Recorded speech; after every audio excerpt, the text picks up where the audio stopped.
Hi, ನಾನು ನಿಮ್ಮ ಅಮ್ಮು. ಇವತ್ತು ಒಂದು ವಿಷಯ ತಗೊಂಡ್ಬಂದಿದ್ದೇನೆ. ಏನಂದ್ರೆ, ಹಿಂದೂ ದೇವಾಲಯದಲ್ಲಿ ಮುಸ್ಲಿಂ ಪೂಜಾರಿ ಪೂಜೆ ಮಾಡ್ತಾರೆ ಅಂದ್ರೆ ನೀವು ನಂಬ್ತೀರಾ? ಅಂದ್ರೆ ಈ ವಿಡಿಯೋನ ಫುಲ್ ನೋಡಿ. ಹಾಯ್,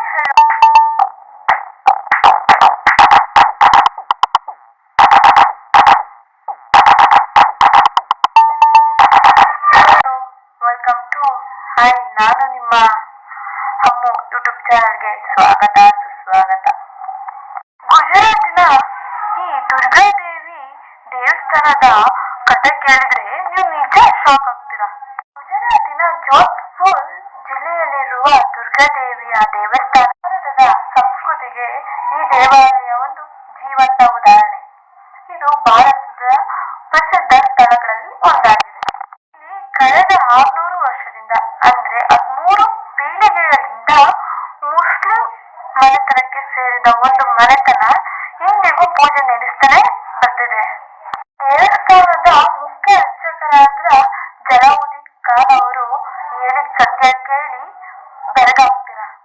ಯಾಕೆ ಪೂಜೆ ಮಾಡ್ತಿದ್ದಾರೆ ಅಂದ್ರೆ ಪೂಜಾರಿನ ಹೇಳ್ತಾರೆ.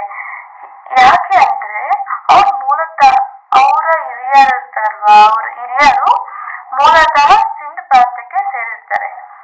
ಅವ್ರು ಸಿಂಧ್ ಪ್ರಾಂತ್ಯಕ್ಕೆ ಸೇರಿದಾಗ ಅವರು 600 ವರ್ಷಗಳ ಹಿಂದೆ ಸಿಂಧ್ ಪ್ರಾಂತ್ಯದಿಂದ ಮಧ್ಯಪ್ರದೇಶದಿಂದ ಹೊರಡ್ತಾರೆ. ಮಧ್ಯಪ್ರದೇಶದಿಂದ ಹೊರಟಾಗ ಅವರ ಒಂಟೆಗಳು ಇರ್ತಾರ, ಒಂಟೆಗಳು ಮರುಭೂಮಿಯಲ್ಲಿ ಕಾಲ್ ಮುರ್ಕೊಂಡು ಬೀಳ್ತಾರೆ.